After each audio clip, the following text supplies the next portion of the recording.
আমাৰ কৰ্মকৰ্তাসকলক আদৰণি জনাবৰ কাৰণে বিনম্ৰতাৰে অনুৰোধ জনাইছোঁ।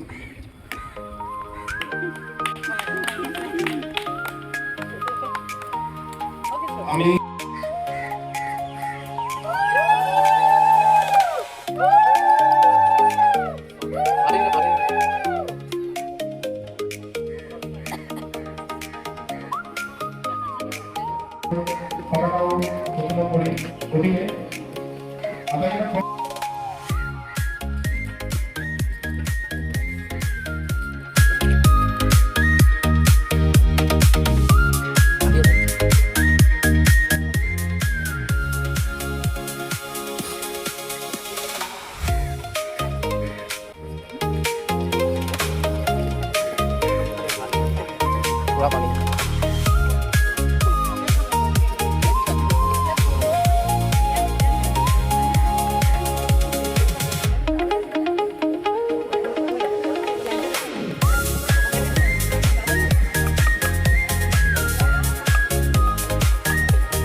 তেনেকৈ জীৱবিলাকক যদি মৰম চকুৰে চাওঁ আৰু গছ পুলিবিলাকক বা বৃক্ষবিলাকক আমি ভাবোঁ এজন এক মানুহৰ লগত মিলাব পাৰোঁ, দক্ষপুত্ৰ সময় এক বৃক্ষ বুলি কওঁ।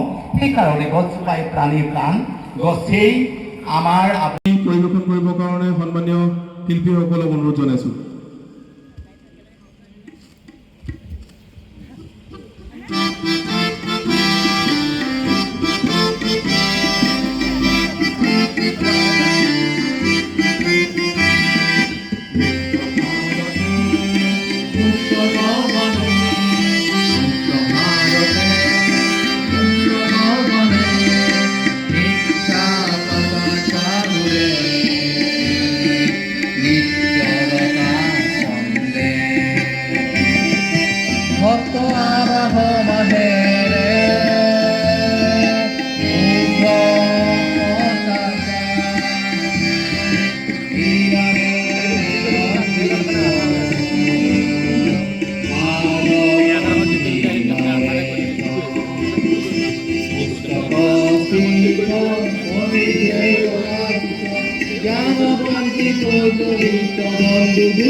গুৰুকুল সংগতি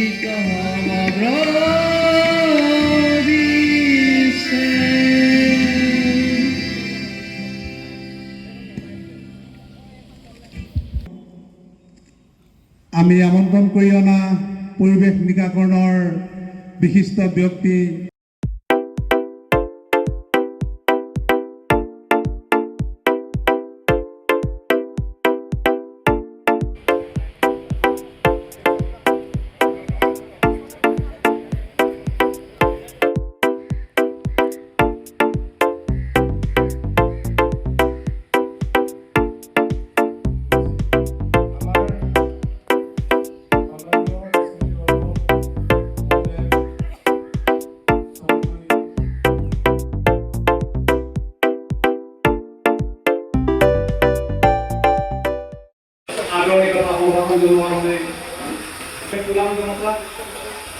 স্মাৰক আৰু এই বিষৰ বুলিয়ে আমাৰ এই মুকলি সভালৈ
কৃষক সন্মিলনত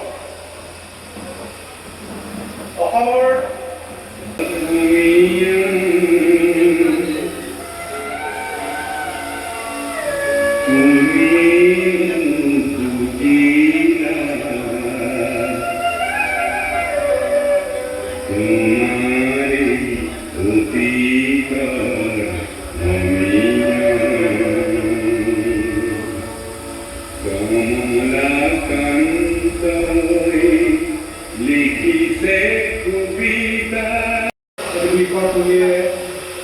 জিলা প্ৰাথমিক কৃষক সন্মিলনীৰ সাধাৰণ সম্পাদক শনখনক আদৰিত আহ্বান আছে।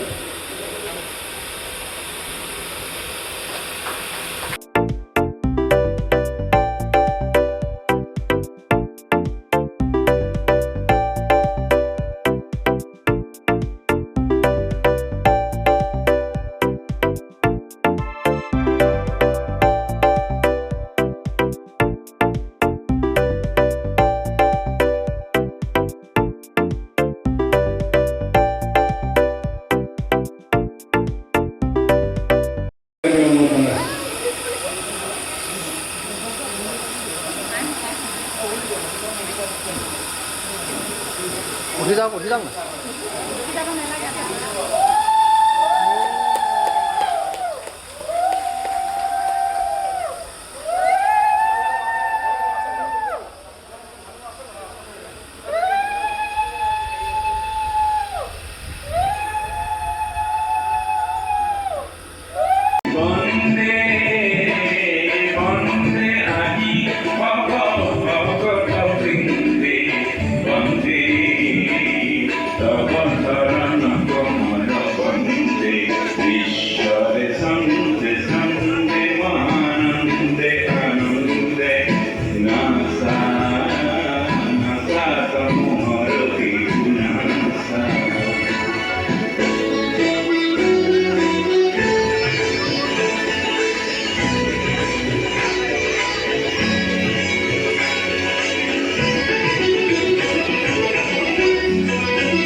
নিশ্চিতভাৱে আমি সেইটো গ্ৰহণ কৰিব লাগে যে আজি বিশ্বৰ উন্নত দেশবোৰে যেনেধৰণে AI প্ৰয়োগ কৰিছে ঠিক তেনেকুৱা ধৰণে 1:20 ৰেচিঅ' গ্ৰহণ কৰিছে। আজি বিশ্বৰ বহু দেশে জাপানৰ দৰে দেশে কি কৰিছে এজন ছাত্ৰৰ কাৰণে এখন ৰেল পঠাই দিছে। গতিকে সেই অৱস্থাত আমি বিদ্যালয়বোৰ একত্ৰীকৰণ কৰিছোঁ কিয়, মাৰ্জাৰ কৰিছোঁ কিয়, আৰু এইবোৰ কৰাৰ সময়ত আমাৰ জনসাধাৰণে আপোনালোকক ছাপোৰ্ট কিয় নকৰিব? আমাকতো জনসাধাৰণে ছাপোৰ্ট কৰা নাই, এই বিদ্যালয়বোৰ ৰাইজে পতা বিদ্যালয়, তাৰ মানে আমাৰো কৰবাত কৰিবলগীয়া কাম আছে। আৰু সেইকাৰণে আপোনালোকে জানি ভাল পাব যে এই বিষয়টো লৈ 2016 চনৰ পৰা আমি সন্মিলনীয়ে চিঙৰিয়ে আছোঁ। লাষ্ট আমি যোৱা ফেব্ৰুৱাৰী মাহত এখন অভিৱৰ্তন কৰিছোঁ, 7 আৰু 8 ফেব্ৰুৱাৰী, যিখন অভিৱৰ্তনত অসমৰ সকলো ৰাজনৈতিক দল, বিজেপিকে ধৰি সকলো ৰাজনৈতিক দলৰ প্ৰতিনিধি উপস্থিত আছে, যিখন অভিৱৰ্তনত সকলো সাহিত্য সভাৰ প্ৰতিনিধি উপস্থিত আছে, যিখন অধিৱেশনত সকলো প্ৰায় সকলো মিডিয়াৰ মানুহ আছিল আৰু অন্যান্য দল সংগঠনৰ মানুহ আছিল, আৰু সকলোৱে সন্মিলিতভাৱে আমি সিদ্ধান্ত কৰিছোঁ, কেইটামান প্ৰস্তাৱ কৰিছোঁ। সেই প্ৰস্তাৱখিনি আমি মাননীয় শিক্ষামন্ত্ৰীৰ হাতত অৰ্পণ কৰিছোঁ আৰু আমি কৈছোঁ যে এইখিনি কাৰ্যকৰী কৰিব লাগে। আৰু অত্যন্ত সুখৰ খবৰ, আপোনালোকে জানি ভাল পাব, যোৱাকালি মই ঢকুৱাখানাত মিটিং কৰোঁতে অসম সাহিত্য সভাৰ সন্মানীয় সভাপতি ডাঙৰীয়াই তেখেতৰ ভাষণ প্ৰসংগত এই কথাখিনি কৈ গৈছে যে তেওঁলোকেও অহা 26 তাৰিখে এখন অভিৱৰ্তন পাতিছে, য'ত এই বিষয়টো অসম সাহিত্য সভাই গুৰুত্ব সহকাৰে লৈ বিষয়টো পৰ্যায় যে শিক্ষকসকলক অনাশৈক্ষিক কামত বা পাঠ্যক্ৰম বহিৰ্ভূত কামত লগাব নালাগে, এই কথাটো অসম সাহিত্য সভাই নেতৃত্ব বহন কৰি আগবাঢ়ি যোৱাৰ কাৰণে সিদ্ধান্ত লৈছে। সেয়ে আমাৰ কাৰণে আমি ভাবোঁ যে আমি যে বিগত সময়খিনিত আমি কৰিলোঁ, এই কৰা কামখিনিৰ এইটো এটা ফল হিচাপে আমি অনুভৱ কৰিছোঁ আৰু আমি আশা কৰিম যে কথাখিনি সকলোখিনি কথাই আমি এনেধৰণে আগবঢ়াই লৈ যাব পাৰিম। এইবোৰ সভা আচলতে আমাৰ এটা ছাৰ্ভিচিং। আপোনালোকে নিজৰ গাড়ীখন, মটৰচাইকেলখন, চাইকেলখন প্ৰতি 10 দিনৰ মূৰত, 15 দিনৰ মূৰত, মাহ দিনৰ মূৰত ছাৰ্ভিচিং কৰে। গতিকে আমাৰ সংগঠনবিলাকৰো এই সভাবোৰ ছাৰ্ভিচিং। এই ছাৰ্ভিচিং কৰা সভাবোৰ আপোনালোকে যিমান পাৰে সঘনে কৰিব। নিশ্চিতভাৱে আপোনালোকে আমাৰ সমস্যা সম্পৰ্কে কিবা কথা জানিব বিচাৰিব, ক'ব। আচলতে মুকলি সভাত এইবোৰ কথা কৈ থাকিলে ভাল নহয় কাৰণে মই বেছি দীঘলীয়াকৈ ক'ব খোজা নাই। মই একদম সৰুকৈ কথাখিনি কৈছোঁ। প্ৰধান শিক্ষকৰ পদৰ কাৰণে আমি অসম চৰকাৰক দোষ দিব নোৱাৰোঁ। প্ৰধান শিক্ষকৰ পদ অসম চৰকাৰে দিছে, আমি ল'ব পৰা নাই। এইকাৰণেই যে আমাৰ এই দুগৰাকীমান সতীৰ্থই, 5গৰাকী সতীৰ্থই তেওঁলোকে নিজক হেডমাষ্টৰ পাতিবৰ কাৰণে, ঠিকাভিত্তিক শিক্ষক আছিল তেওঁলোক, নিজক হেডমাষ্টৰ পাতিবৰ কাৰণে তেওঁলোকে এটা আদালতলৈকে গ'ল। আৰু এই কথাটো আমি স্পষ্টকৈ কৈছোঁ, আগতেও কৈছোঁ যে কোনো ৰাতুল গোস্বামী, কোনো পংকজ বৰা, কোনো নীলাক্ষী গগৈ আমি হেডমাষ্টৰ পাতিবৰ কাৰণে 1982 চনৰ পৰা আমি সংগ্ৰামখন কৰা নাছিলোঁ। আমি এই সংগ্ৰামখন কৰিছিলোঁ বিদ্যালয়ত এটা প্ৰধান শিক্ষকৰ পদ সৃষ্টিৰ কাৰণে। কিন্তু তেওঁলোকে নুবুজিলে, ব্যক্তি স্বাৰ্থটো বেছিকৈ চালে, যাৰ কাৰণে অসমৰ 34,000 বিদ্যালয় আজি পণবন্দী হৈ আছে। আশা কৰিছোঁ অহা 23 জুলাই ডেট আছে, এই ডেটটোৰ যদি আমি ষ্টে অৰ্ডাৰ দুষ্পন্ত শকুন্তলাৰ কাহিনী আপোনালোকে শুনিছোঁ। ৰজা দুষ্পন্ত যেতিয়া ঋষিৰ আশ্ৰমলৈকে গৈছিল, মূৰৰ টুপিটো ফুটি থৈ গৈছিল কাৰণেই শকুন্তলাই চিনি পোৱা নাছিল এইজন ৰজা হয় নে নহয়। আৰু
নিশা আবরণে নিজ প্রিয়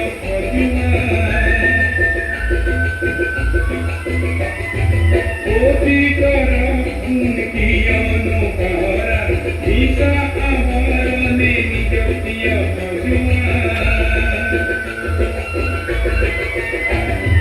লক্ষ্মীনাথর ভাষা তুমি নিকিতা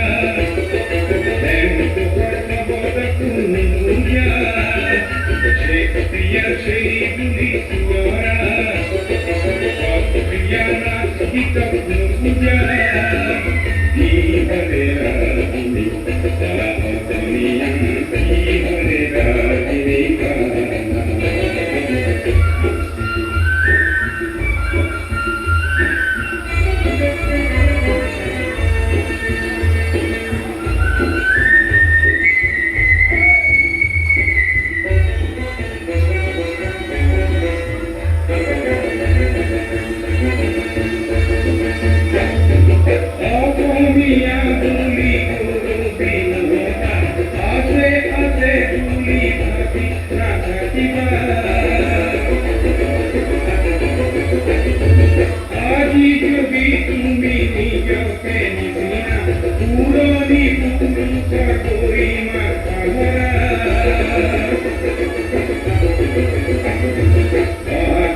নিজকে অসমীয়া হবা তুমি কালি নিজকে ৰুৱাবা অসমীয়া হবা তুমি নিচনা